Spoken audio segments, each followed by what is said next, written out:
pessoal, que episódio final de Saga de Young Justice que a gente teve. A gente teve esse episódio final que teve absolutamente tudo. Conversa, desenvolvimento de mundo, grandes lutas, grandes cenas violentas. E a gente também teve várias confirmações de teorias. E o mais legal de Justiça Jovem é que você pode fazer 1 trilhão de teorias. Às vezes você até acerta a teoria, mas o desenho consegue te entregar um negócio totalmente surpreendente. E esse encerramento envolvendo o Senhor Destino me pegou totalmente de surpresa. Eu esperava que eles iriam fazer um negócio e eles fizeram um outro completamente diferente. Então assim, vamos fazer a análise desse episódio que tá cheio de coisa, vários easter eggs, segredos e teorias e da onde a história pode caminhar a partir daqui. Então roda a vinheta e vamos começar. E pessoal, só antes da gente começar, já vai deixando o bate-like e o bate-comentário, que isso ajuda demais aqui o canal. Muito obrigado pra todo mundo que faz isso. Beleza, então vamos falar desse episódio 13. Primeiro assim, eu queria dizer que esse episódio foi bom, mas ele com certeza não foi o melhor de todos dessa saga. Eu esperava um pouquinho mais desse episódio na parte da Zatanna. Eu realmente estava esperando que a Zatanna fosse ser a narradora do episódio e que eles contassem mais da história da Zatanna e tudo isso que envolveu a saga com ela. Mas, infelizmente, o narrador da história foi o Vingador Fantasma. E esse negócio do Vingador Fantasma até que foi legal, mas eu acho que acabou ficando um núcleo muito separado do núcleo principal dos heróis. E acabou criando duas histórias em paralelo, que fez com que a vitória dos heróis fosse totalmente ao acaso e pura sorte por causa do Vandal Savage. Então assim, eu não sei, teve partes que eu achei que ficou muito foda esse episódio, e teve outras coisas que eu acho que poderiam ser um pouquinho melhores. E bem, o episódio começa com o Vingador Fantasma contando o que aconteceu com Sydney. E é nesse momento que chega o Vandal Savage. E ele tá ali pra conversar com o Vingador Fantasma,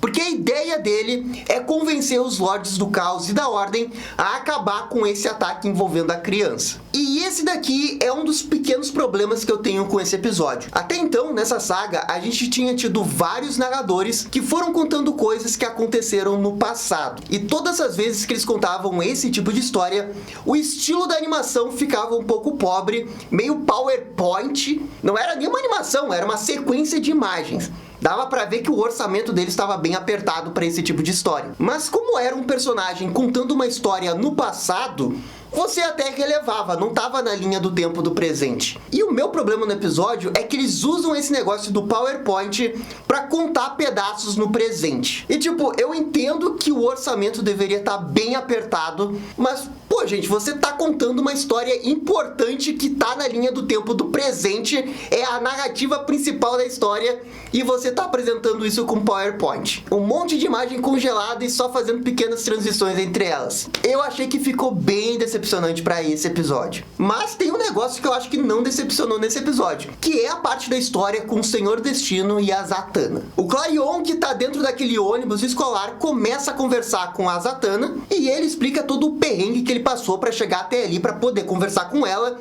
e poder ajudar eles a derrotar a criança. Num primeiro momento, o Senhor Destino é meio contra, porque ele não confia muito no Klarion, mas a Zatanna acaba convencendo ele, meio que dizendo, né, que, ô amigo, não tem muita opção, ou é ele ou é a destruição da Terra. E o Senhor Destino percebe que não tem muita opção. Agora, a presença do Klarion no episódio é muito boa. Além dele ser muito importante pra história, conduzindo a trama, sendo importante nas lutas que vão acontecer, ele também tem ótimas piadas. Todas as tiradas dele ao longo do episódio eu acabei rindo. Ele debocha do Senhor Destino, ele debocha da Zatanna, ele debocha da criança, ele debocha de todo mundo. Eu achei demais o Klarion desse episódio. E bem, os heróis apoiam em ter a ajuda do Klarion, mas antes deles voltarem a lutar contra a criança, o Klarion precisa de uma nova âncora para poder voltar para o seu corpo normal. E é por isso que eles pegam de novo aquele ônibus escolar e viajam até Salem. E bem, em Salem, os heróis tentam achar um gatinho pro Klarion, mas no final das contas eles acabam escolhendo um que era exatamente igual o gato anterior. E eu juro que quando eu vi esse diálogo, eu achei que isso era uma metalinguagem para criticar status quo, que muda, mas não muda.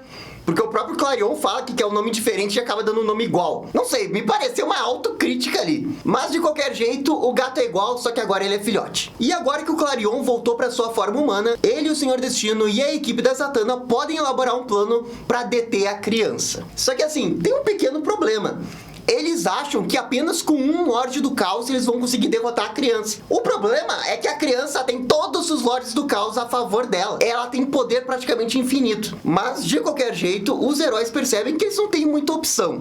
O negócio deles é ter que enfrentar a criança de novo e ver se eles conseguem fazer um milagre dessa vez. E em paralelo a tudo isso, o episódio foca bastante para desenvolver o Mutano. Porque o Mutano nessa saga é um buraco, né? Tá cada vez mais embaixo. Num episódio ele se afastou dos seus amigos, no outro episódio ele se afastou do seu trabalho, no outro episódio ele se viciou num remédio para dormir e agora dessa vez ele atingiu o fundo do poço ao brigar com a namorada dele. E assim, ó, eu achei toda essa parte do Mutano muito boa. Os diálogos que eles deram pro Mutano nesse episódio e a namorada brigando com ele, querendo que ele saia disso, mas o Mutano não querendo sair disso, foi realmente muito bom. Só que ao mesmo tempo, esses diálogos me incomodaram bastante, porque fora do mundinho do Mutano tá acontecendo um apocalipse. A Terra tá sendo destruída pela criança lá. Então assim, ó, pelo menos pra mim, eu achei um pouco anticlimático ficar focando no Mutano, enquanto que eles poderiam ter desenvolvido mais a Zatanna nesse episódio. Porque a Zatanna é importante para a história principal dessa saga. Então assim, ó, eu senti que ficou meio desequilibrado, sabe? Mas de qualquer jeito, o que eles fizeram ali, os diálogos, eu gostei. Só achei que ficou fora de ordem. Poderiam ter incluído tudo isso daí no episódio anterior e ter focado mais na Zatanna aqui. E além desse negócio do Mutano, a gente tem o Vandal Savage. Ele consegue essa reunião com os Lordes do Caos e os Lordes da Ordem. E o Vandal Savage aqui, ele se acha o representante da humanidade. Ele fala pela humanidade, ele acha que ele é o condutor da humanidade. Ele fala de tudo para conseguir convencer os Lordes do Caos e da Ordem a tirarem os poderes da criança. E num primeiro momento, os Lordes do Caos não querem dar a razão pro Vandal Savage. E eles até falam que isso é culpa do Savage, porque esse desequilíbrio da Ordem do Caos começou lá naquele negócio com o Darkseid há alguns anos atrás. E que agora os Lordes do Caos estão tentando arrumar o desequilíbrio que ele mesmo criou. Mas assim, o mais importante que tá acontecendo nessa conversa aí é o desenvolvimento do Vandal Savage. Porque o desenho realmente mostrou que o Vandal Savage, ele se acha Deus. Ele realmente acha que é a ponte entre a ordem e o caos. E que ele é a solução definitiva para guiar a humanidade e tudo mais. E assim, ó, na minha opinião, o Vandal Savage tá se fazendo de coitadinho ali. Ele tá tentando enganar todo mundo, mas ele não me engana. Eu tô vendo o plano de dominação interplanetário que ele tá querendo fazer. E isso não é equilíbrio entre o caos e a ordem, não. Mas, de qualquer jeito, o Vandal Savage, ele tem a lábia. E ele meio que consegue convencer os Lordes do Caos e da Ordem. E assim, ó, eu falo tudo isso porque nessa saga, a ideia do desenho era bem desenvolver o Vandal Savage e querer pintar ele como a força do meio entre a Ordem e o Caos. E assim, ó, com certeza eles quiseram fazer isso e os próprios flashbacks ajudam a evidenciar isso. O problema é que eu não me convenço disso. A Atlantis caiu por causa do Vandal Savage.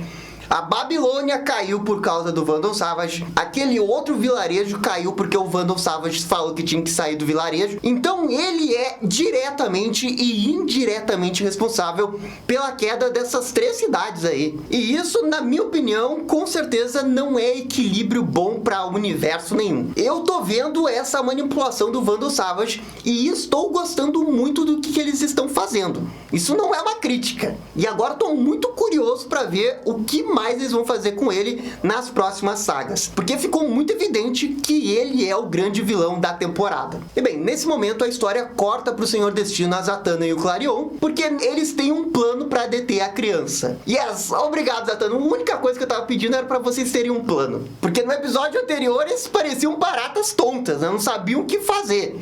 E agora não, eles foram com um plano. É um plano que não envolve a Liga da Justiça, mas pelo menos é um plano. Usando a magia dos Lordes do Caos, o Clarion consegue invocar a criança para aparecer ali, e isso desencadeia uma super luta entre ela, o Senhor Destino e o Clarion. E é uma luta visceral, assim, ela manda muito bem. A criança tá totalmente fora de controle, porque nesse momento da história, ela ainda tem todos os poderes do Lorde do Caos. Então, nesse momento, ela tá no modo invencível. Ninguém poderia derrotar ela. É aí que entra o plano da Zatanna, porque ela ficou ali escondida junto com seus discípulos numa camuflagem, e ela pediu para cada um dos seus discípulos usar as magias que eles sabem usar, absorvendo os poderes, usando o poder lá do Khalid, para justamente atingir a criança. E isso daí resulta numa grande magia do Khalid, que faz um negócio bizarro, que infelizmente não dá pra mostrar aqui no YouTube, e a cena ainda é aterrorizante, porque mesmo não tendo nada dentro da pele dela, ela ainda fala. É assustador, velho. Assustador. Esse daqui com certeza foi o melhor momento do episódio. Mas assim, a criança tem os poderes do Lords do Caos, e mesmo esse ataque super combinado não surte efeito nela. E você vê que cada vez mais a criança vai ficando obcecada com seus poderes. Ela vai começando a ficar mais agitada e nervosa, porque ela quer usar mais os seus poderes e ela quer derrotar os heróis ali. É só comparar com o primeiro episódio que ela aparece, que ela tá super calma, ela mal fala algumas coisas, e aqui nesse episódio ela já tá gargalhando, ela já tá falando queimem, morram, morram. Ela tá louca, ela tá totalmente louca com o poder. Só que é nesse momento que ela tá mais louca com seus poderes, que o Vandal Savage, lá naquele parlamento com os Lords do Caos da Ordem, ele consegue convencer os Lords a tirar o poder da criança. E daí, a partir desse momento, a criança não tem mais os poderes dos Lords do Caos. Ela tem só o poder dela de um Lorde do Caos. Os heróis e o Clarion percebem isso e eles tentam uma última investida. E como a criança estava obcecada com seus poderes, quando ela perde esses poderes, ela meio que fica ainda mais louca e começa a focar totalmente no Senhor Destino e no Clarion. E é nesse momento que ela comete o maior dos erros dela, porque ela deixa o Flaw sozinho. Lembrando que o Flaw é essa coisa aqui e é a âncora da criança. Então tudo que os heróis realmente precisavam fazer não era derrotar a criança, era derrotar a âncora dela. E é exatamente isso que o grupo da Zatanna começa a fazer. A Mary é a primeira que tenta deter o Flaw e ela meio que perde o controle também ao absorver todos os poderes de energia ao redor dela, inclusive dos animais e da própria floresta. Ela absorve tanto poder, mas tanto poder, que isso acaba evidenciando o ponto fraco do Flaw, que é uma pequena rachadura que fica no peito dele. A Mary até acaba sendo derrotada, mas a Tracy percebe essa falha ali no peito do Flaw e ela condensa toda a sua energia nesse ponto vital dele e acaba destruindo o Flaw. E assim, ó, eu confesso pra vocês que fiquei muito triste com a morte do Flaw, porque ele fica com aquele rostinho triste assim, e ele simplesmente explode. Eu achei muito triste a morte dele. Mas de qualquer jeito, como o Flaw é derrotado, a criança não tem como ficar num corpo humano na Terra. E assim, ela volta a ser uma entidade Lorde do Caos e sai da Terra. E assim, quem diria, mas quem salva a Terra é a Tracy. A Tracy 13, velho. Quem te viu, quem te vê, hein? E como ali tudo foi resolvido, o Clarion diz que a aliança com os heróis terminou e ele acaba saindo dali. Mas não antes de fazer uma ótima piada com o gatinho dele. A piada do gatinho dentro dele foi genial. Enfim, é agora que a gente chega meio que no encerramento da saga. E esse encerramento eu achei muito, mas muito bom. Porque é aqui que acontece o grande plot twist da saga. O Senhor Destino conta pra Zatanna que ele realmente ficou surpreso com as habilidades dos discípulos da Zatanna. E é nesse momento que a Zatanna conta toda a verdade pros discípulos dela. E ela conta que estava treinando os discípulos ali para que eles justamente acabassem assumindo o elmo do Senhor Destino. E que todos ali acabassem fazendo uma espécie de rodízio do elmo do Destino. Uma semana a Zatanna fica com o elmo, na outra semana fica o Khalid, na outra semana fica o Tracy e na outra fica o Zatara. Então assim, eu acertei a teoria. Eu disse que o Khalid ia ser o Senhor Destino. Eu também disse que a Zatanna tinha a chance, mas o que eu nunca poderia imaginar que iria acontecer é que ela iria inventar esse negócio do rodízio. Eu nem sabia que dava pra fazer isso, de ficar fazendo rodízio com o elmo do Destino. E eu tô prevendo que isso vai dar uma alta polêmica entre os fãs, mas eu vou explicar por que eu acho que essa ideia é muito foda. E aí entra a teoria 5200 do Gabriel. Porque assim, ó, ficou estabelecido que o Khalid, a Tracy, a Zatanna e o Zatara ficarão revezando o elmo do Destino. Mas percebam que o elmo do Destino, no final da saga, ele continua rachado. A rachadura ainda tá ali, velho. E na minha opinião, esse negócio de ficar colocando o elmo, põe na cabeça de outra pessoa, tira e coloca em outra, vai acabar desgastando o elmo ainda mais. E é aqui que eu queria citar a saga da Liga da Justiça Dark, que é dos Lords da Ordem. Porque essa é uma saga que os Lords da Ordem meio que tomam conta dos objetos da Ordem e a gente vê o próprio elmo do Destino todo derretido. E nessa saga, os agentes da Ordem meio que acabam virando do mal temporariamente. Então, eu acho que esse foi o pontapé inicial para fazer um negócio desse tipo. Que o Naboo vai acabar tomando totalmente o controle de algum desses hospedeiros aí. Talvez da Zatanna, do Khalid, mas alguma coisa vai acontecer em cima do Senhor Destino. Eu tenho certeza absoluta. E a outra coisa que eu achei muito foda desse negócio é que a Zatanna, ela fez tudo isso por causa do pai dela. Ela treinou um monte de pessoa, colocou eles em perigo só pra ter a possibilidade deles talvez usarem o elmo do Senhor Destino e assim libertar o pai dela por algumas semanas. E caraca, velho, foi um altruísmo danado. O próprio episódio fala, né, que foi um grande gesto de amor por parte dela. Só que assim, o quanto que isso foi um gesto de amor? Eu fiquei me refletindo sobre isso, porque ela foi extremamente egoísta também. Porque ela fez isso pra ter o pai dela. Porque ao mesmo tempo que ela pede pros outros fazerem isso, ela também tá tirando um pouco da vida dessas outras pessoas. Porque o Khalid e a Trace também vão ter que ficar com o elmo do Senhor Destino e vão perder tempos de suas vidas. Então assim, ó, foi uma decisão extremamente complexa e muito boa pra personagem. Porque eu acho que a Zatanna faria isso. Eu só queria que a saga tivesse focado um pouco mais na Zatanna, pra chegar nesse finalzinho do episódio e a gente entender melhor a dor que ela passa. Porque assim, ó, pra Zatanna deve ser horrível conversar com um cara que tem o corpo do pai dela, que tá tomando o corpo do pai dela por mais de 10 anos, e ela só poder ver o pai dela alguns dias por ano. Imagina o quanto que ela sofreu. Eu entendo ela completamente. E toda a teoria do desenvolvimento do personagem dela foi muito bom.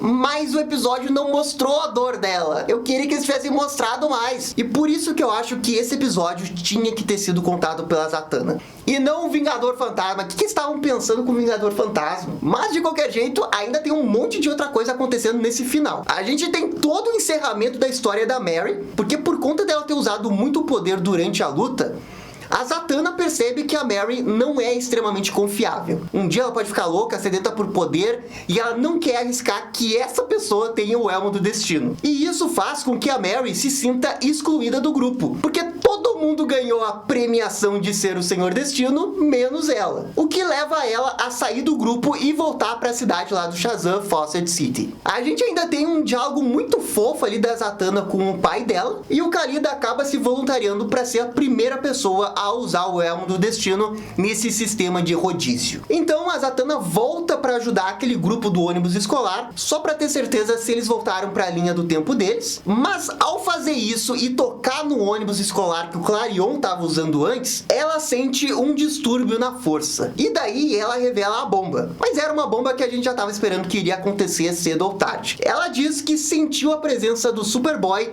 dentro daquele limbo do multiverso temporal ali. E que ele parece um fantasma perdido pedindo ajuda. E daí finalmente entendemos o porquê que essa temporada se chama Young Justice Phantoms, que é espectro, fantasma, situação atual do Superboy. E olha, eu não duvido que eles não coloquem um Wally West perdido aí nesse limbo também. E é nesse momento que o episódio termina, mas a gente ainda tem duas cenas de crédito. A primeira cena é focada na Dinah Lance, a Canário Negro, com o Zatara, e o Zatara conversando com a Dinah sobre todo esse peso dele ter sido o Senhor Destino nos últimos 10 anos. E a gente vê ali no embargo da voz dele o quanto que isso afetou a vida dele. Ele mesmo chora ali e, cara, a dublagem ali ficou muito boa. Aliás, a dublagem desse episódio foi excelente, velho. Foi excelente mesmo. Mas daí a gente tem uma espécie de teaser do que pode acontecer no futuro. A gente vê a Mary em Fawcett City, exatamente naquele lugar que eles usam, né, para poder ir até a Rocha da Eternidade. Mas aqui nesse caso, ela tá conversando com ela mesma. Ou melhor, ela tá escutando a voz da Lady Shazam. E a Lady Shazam tá jogando ela contra os amigos dela. E ela dá uns argumentos ali enquanto fala que eu acho que até eu iria me converter pro lado do mal. Ela realmente mandou muito bem naqueles diálogos ali. E o episódio simplesmente termina com ela falando a palavra Shazam! E vai virar daí a Lady Shazam. E talvez querendo dizer que ela vai ser uma possível vilã na próxima saga. E daí a minha cabeça aqui de fã da DC já ficou tecendo várias teorias, porque fazer uma próxima saga mais focada nas coisas do Shazam é uma ótima ideia. Talvez apareça até o Adão Negro. E sabe por que eu tô falando do Adão Negro?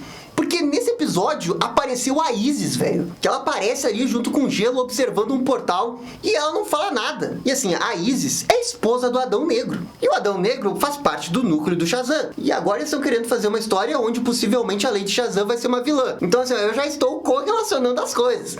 Se aparecer um Adão Negro na próxima saga, eu não me surpreenderia. Mas Isso é apenas uma teoria. Uma teoria de um fã muito empolgado, mas ainda assim é apenas uma teoria. E assim, gente, eu sei que parece que eu não gostei do episódio, que eu critiquei bastante esse episódio, mas a verdade é que eu gostei do episódio. Aquela cena ali do Khalid tirando a criança do corpo dela foi muito boa. Esse negócio do rodízio do Elmo do Destino, eu acho que tem um baita potencial para próximas histórias. A minha única crítica é que a Zatanna não foi desenvolvida do jeito que eu gostaria que tivesse acontecido. Mas eles acabaram compensando, desenvolvendo bastante o Vandal Savage. O Vandal Savage continua sendo um excelente vilão, e ele ainda teve mais desenvolvimento nessa saga, e agora a gente tem convicção que ele se acha Deus. Ainda mais agora, né? Porque ele foi num parlamento com os Lords da Ordem e do Caos, e ele venceu. O ego dele vai lá pro infinito. Enfim, eu acho que eu vou dar nota 7,5 pra esse episódio, e pra saga toda, 8. E bem, gente, agora a gente tem que esperar os próximos episódios de Justiça Jovem.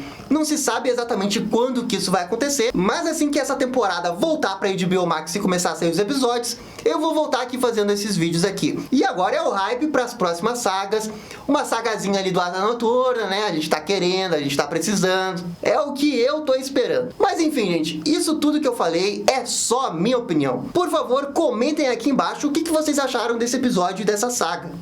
Qual a nota que vocês dão? E eu acho que é isso aí. Muito obrigado. E vocês sabem, né?